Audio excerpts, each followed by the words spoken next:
Les enquêtes entretien de Chris Yapi et de M. Beta. Épisode 2. Alpha Condé, Sassou Nguesso et les passeports de Laurent Gbagbo. Lors du premier épisode, M. Beta avait décidé de me révéler la vraie histoire de la délivrance des passeports ordinaires et diplomatiques au président Laurent Gbagbo. Au-delà de ce qu'on a bien voulu nous servir comme version officielle, M. Beta a assuré que ce dossier était plus complexe que ce qu'il n'y paraissait. Il m'a révélé que tout s'était joué entre Abidjan et Conakry. J'apprendrai aussi que Brazzaville a également joué un rôle dans le dénouement de cette affaire. Je n'étais pas au bout de mes surprises tant j'étais persuadé que les événements s'étaient déroulés tels que nous les avait décrits la presse. Souvenez-vous, M. Beta m'a répété à maintes reprises que dans toute affaire il y a toujours deux vérités, une officielle et une officieuse. Mais reprenons le fil de notre entretien avec lui. Mon intérêt était maintenant piqué par ce dossier et je voulais en connaître les tenants et les aboutissants. Alors, M. Beta, s'il vous plaît, dites-moi tout sur cette histoire de passeport de M. Gbagbo. Oui, mon cher Yapi, vous saurez tout. Je vous parlerai du président dictateur Alpha Condé. Disons que quand M. Laurent Gbagbo, dans la quête de son passeport, s'était rendu personnellement à l'ambassade de Côte d'Ivoire à Bruxelles, vous vous souvenez, l'affaire avait fait grand bruit et la presse internationale s'en était emparée. Plusieurs chefs d'État ont été émus du traitement déshonorant réservé à leurs anciens collègues. Plusieurs coups de fil ont été passés et certains se sont même proposés d'en toucher mot à M. Ouattara. Vous savez, mon jeune ami, M. Ouattara n'est pas du tout commode ni accommodant.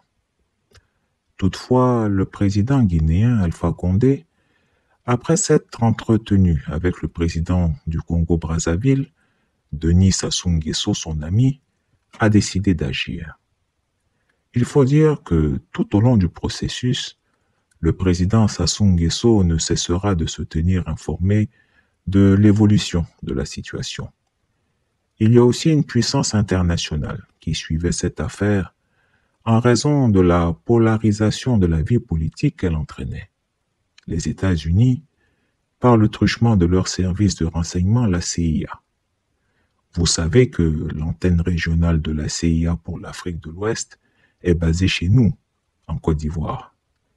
Elle intercepte toutes les conversations électroniques entrant et sortant du territoire ivoirien, notamment celles des officiels. Et une conversation entre les présidents Sassou Nguesso et Alpha Condé s'est avérée particulièrement intéressante. On y entend le président du Congo-Brazzaville demander à Alpha Condé d'user de ses bons rapports avec Alassane Ouattara pour résoudre le problème de Laurent Gbagbo, qui devenait une véritable tâche sur la Côte d'Ivoire. Alpha Condé et Alassane Ouattara, après tout, étaient des alliés objectifs. Les projets de troisième mandat les liaient.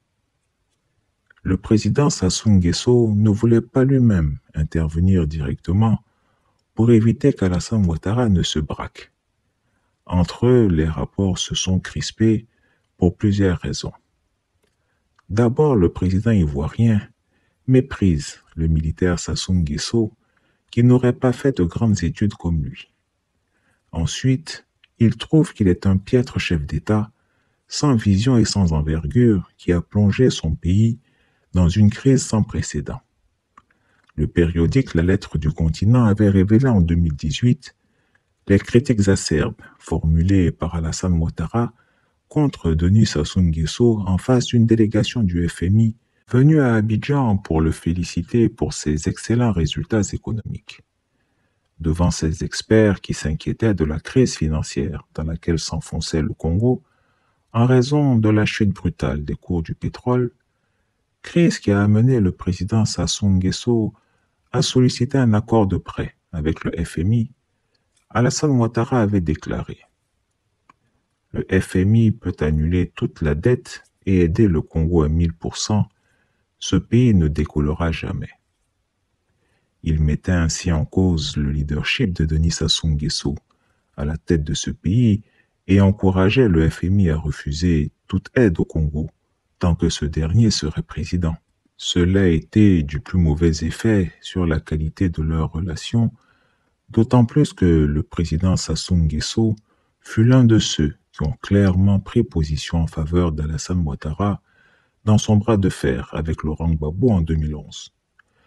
Mieux, dès son accession à la tête de l'État ivoirien et vu la fragilité des finances publiques ivoiriennes, le Congo avait accordé en juillet 2013 un prêt sans condition de 100 milliards de francs CFA au régime d'Alassane Ouattara qui venait de s'installer.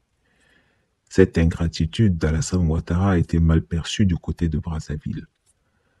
Enfin, le président Ouattara accuse le président Sassou Nguesso d'être un communiste impénitent et de n'avoir pas réussi à maintenir sous son contrôle le turbulent nouveau président de Guinée-Bissau, Umaru Sissoko Embalo, qui se faisait le malin plaisir de lui tenir tête lors des sommets sous-régionaux. J'interromps ici, si vous me le permettez, le récit de M. Beta pour vous livrer ce que la presse, notamment Jeune Afrique, avait dit à propos d'un incident survenu avec le nouveau président bissau-guinéen. Ce dernier s'est montré très virulent vis-à-vis d'Alassane Ouattara lors d'un sommet de la CEDEAO, où il n'épargna pas non plus le président Alpha Condé. C'était lors de la visioconférence de la CEDEAO du jeudi 20 août 2020, consacrée au coup d'État ayant eu lieu au Mali. Face à ces deux chefs d'État qui demandaient de sanctionner sévèrement ce putsch survenu 2 jours plus tôt, Sissoko Embalo a répliqué que dans ce cas, la CEDEAO devrait adopter la même attitude pour tous les coups d'État, et d'ajouter que selon lui, les troisièmes mandats étaient également des coups d'État. Quand Alassane Ouattara voulut s'adresser à lui en l'appelant fiston, il le rabroua vertement et lui déclara qu'il n'était le fiston de personne, qu'il n'y avait pas de petit pays et qu'ils étaient tous chefs d'État à égalité. Mais reprenons le fil du récit de M. Beta. À la demande de Sassou Nguesso, Alpha Condé appela son ami de longue date, que j'ai déjà mentionné, l'ancien ministre et cadre du PDCI-RDA, qui entretient d'excellentes relations avec Alassane Ouattara, pour négocier la délivrance des passeports de M. Gbagbo. Cet ancien ministre, c'est Lambert Kwasi Konan, actuel PCA du Conseil Café Cacao. M. Konan décrocha donc son téléphone pour demander une audience au président Ouattara. Les deux hommes s'entretinrent et Alassane Ouattara, dans un premier temps, fut réticent. Il n'apprécie pas particulièrement Laurent Gbagbo. Il dit de lui que c'est un roublard. Il estime qu'une fois ce dernier rentré en Côte d'Ivoire, il s'évertuera à créer une subversion et ce serait la fin de son régime. Il veut des garanties. Il exige que M. Gbagbo renonce à la politique et accepte d'être mis en résidence surveillée. Disons que le premier rendez-vous n'est pas un franc succès. M. Konan se garda d'en parler à Laurent Gbagbo et fit un compte-rendu exhaustif au président guinéen, le pressant d'appeler Alassane Ouattara. Ce que fit ce dernier. Tout le monde le sait. Alpha Condé a beaucoup de défauts, mais il n'a pas la langue dans sa poche. Aîné d'Alassane Ouattara en âge, il lui a dit en substance que l'opinion africaine percevait très mal que Laurent Gbagbo, un ancien chef d'État, ne puisse bénéficier d'un simple passeport. Le président ivoirien promit alors qu'il ferait établir les passeports. Mais il ajouta qu'il faut que M. Gbagbo soit conciliant et n'en profite pas pour envenimer davantage la situation politique du pays. Alpha Condé s'engagea à œuvrer dans ce sens. J'avoue que je suis dubitatif. Que vient faire la CIA dans cette affaire? Fin du second épisode, Chris Yapi ne ment pas. Retrouvez Chris Yapi sur ses 2 chaînes YouTube, sa chaîne Dailymotion, Instagram et VK.